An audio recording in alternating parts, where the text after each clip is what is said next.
Hello and welcome.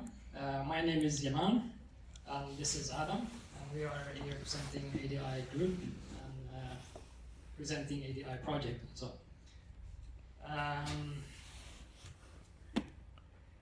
in 2010, more than 28,000 people died in traffic in the European Union, and the goal was to reduce this by 50% in 2020. In 2020, we had reduction by 35%, which is quite low, but it's highly affected by the pandemic, as you know. The year before, 2019, it was 24% fatality rate, which is way below the goal.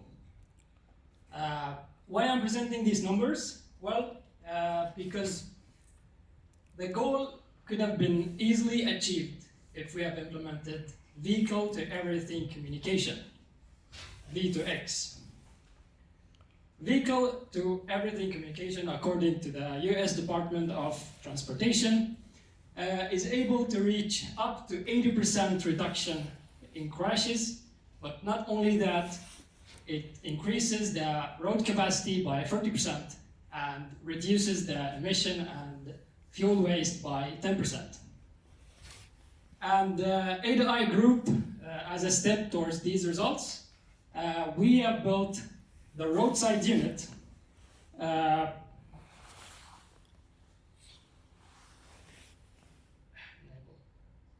This is a Zoom technical stuff. In order to achieve these results, we have built a roadside unit that is able to speak V2X, or vehicle to communication, vehicle to everything communication with all vehicles. But before we go into that, maybe we can, what is V2X? Vehicle to everything communication. Maybe you can tell us about this, Adam. Yeah, so vehicle to everything communication is essentially just a vehicle communicating with its surrounding and sharing information. So this could be with other vehicles or even your phone. And even though there are any type of wireless communication protocol that is could be considered V2X, there's a European standard for this called ITSG5, and it's kind of like Wi-Fi, but it trades some of the bandwidth of Wi-Fi for a more secure connection in a dedicated frequency band.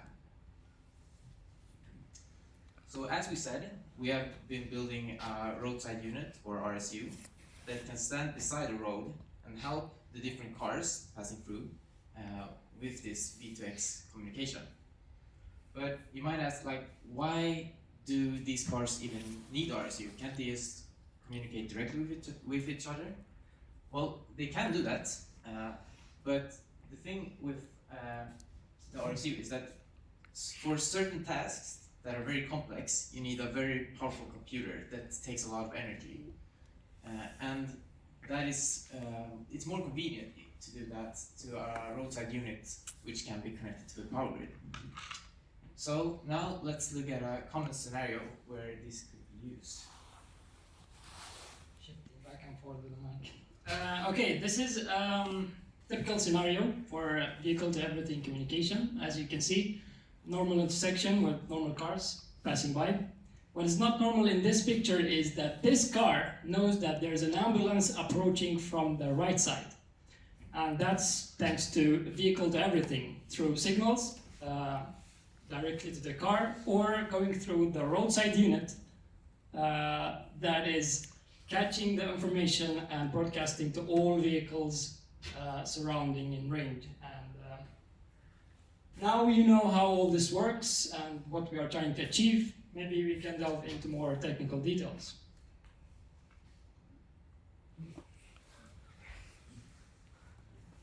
This is actually 4.2 gigahertz, just for the record. Okay, not that much technical details maybe, but some. Yeah. So this is how our implementation of the RSU looks. We built it from the ground up, and it's going to be used around KTH as part of the ADI platform.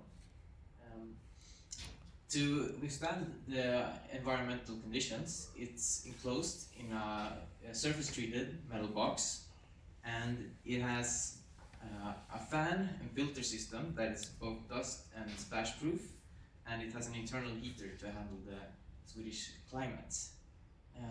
It also comes equipped with a battery if you want to use this temporarily for quick tests, somewhere where it's not easy to connect to the power grid. And it has two communication modules, one with Wi-Fi for fast communication, and one for safety critical messages via ITS-G5. Exactly. And for the ITS-G5, we are using what's called SDR, or software-defined radio. Software-defined radio is a communication system that uses software for modulation and demodulation instead of amplifiers and filters that you would find in traditional radios. And for programming the SDR, we are using GNU-Radio, which is an open source development toolkit, provides signal processing blocks to do the software radios.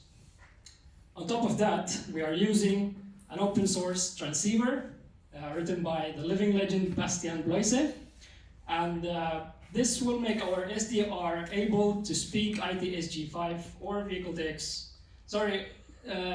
ITS-G5 frequency band with other vehicles. Vehicles, in our case, turtlebots. Since we don't have access to real cars, we are using low-cost personal robots with its own built-in sensors to interact with the world. And these robots can be operated by ROS, Robot Operating System. ROS is basically software libraries and tools that enables you to build application for robots. But how are we going to use these turtlebots, Adam? Well, one thing we're going to use them for is to show the tuning scenario, and let's see if we can get the picture or the video going.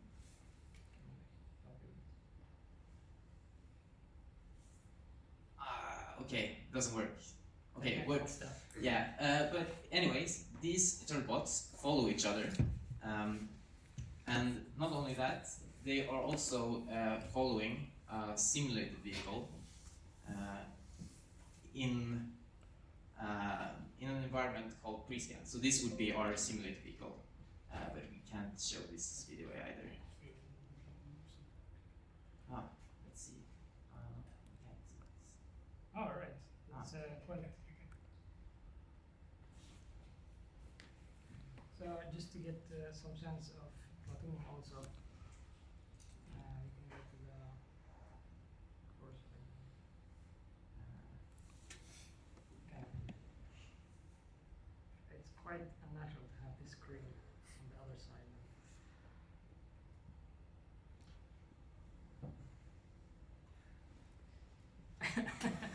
Okay, anyways, the whole point is to show you the platoon.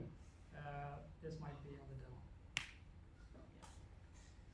Okay, anyways, in order for our turtlebots to follow these simulated vehicles, they have to have controllers in them. And we have implemented a decoupled PI controller for the longitudinal distance and the lateral angular difference between them. And these controllers have been tuned using system identification.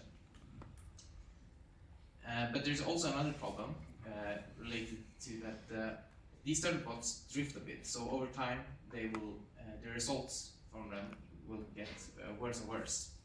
So in order to fix this, we have implemented a localization system called Adaptive Monte Carlo Localization, or AMCL for short. AMCL uses a particle filter to track the coordinates of the robot against a known map. And we generate this map through simultaneous localization and mapping, or SLAM, as you can actually see in the picture this time. The video that works. Yeah. All right, so now we know how platooning works. Let's see how we can change the slide.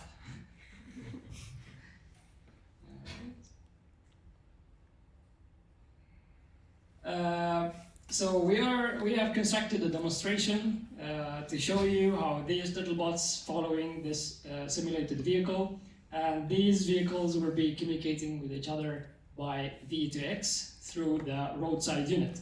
We will also send emergency stop message to show you also the instant and simultaneous stop for the whole system or the vehicles instead of crashing into each other.